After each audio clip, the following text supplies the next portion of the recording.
Saudi अरब से इस वक्त की बड़ी खबर आपको बता दें कि सऊदी अरब के रियाद में बड़ी बैठक हुई है।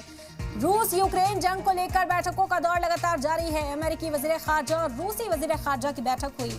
मार्को रूबियो और सर्गेई लावरोव में बातचीत हुई है। रूस और यूक्रेन जंग को लेकर ये मीटिंग बेहद अहम है। आपको बता दें कि इस मीटिंग में चर्चा की गई यूक्रेन में युद्ध खत्म करने के लिए रूस और अमेरिका के बीच सऊदी अरब के रियाद में बैठकों का दौर जारी है। ये बैठक अमेरिका के विदेश मंत्री मार्को रूबियो और रूसी विदेश मंत्री सर्गेई लावरोव के बीच सऊदी अरब की राजधानी रियाद में हो रही है।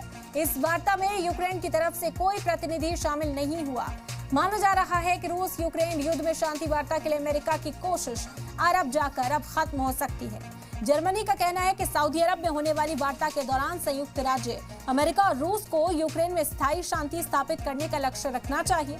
आपको बता दें कि इस महीने की शुरुआत में अमेरिका के सदर ट्रंप ने यूक्रेन और रूस के प्रति अमेरिकी नीति को ये कहकर बदल दिया कि वो और पुतिन युद्ध को समाप्त करने के लिए बातचीत शुरू करने पर सहमत हो गए।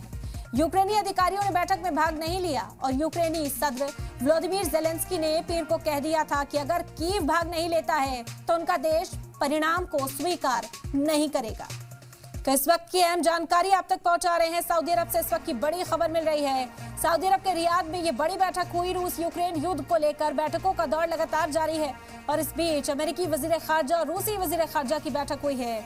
मार्को रूबियो और सर्गेई लावरोव में बातचीत हुई। रूस और यूक्रेन जंग को लेकर बैठक में अहम चर्चा की गई है। इस वक्त की अहम जानकारी आप तक पहुंचा रहे हैं। आपको बता दें कि 3 साल इस जंग को होने वाले हैं और इसी वजह से अब फिक्र और बढ़ गई है कि इस जंग से पूरी दुनिया पर असर पड़ रहा है और मकसद जो है वो इस जंग का भी हासिल नहीं हो रहा। रशिया यूक्रेन एक दूसरे पर वार पलटवार करते हैं। पुतिन का कहना है कि अगर यूक्रेन इस बात को मान ले कि वो नेटो में शामिल नहीं होगा तो ये जंग कल ही खत्म हो जाएगी।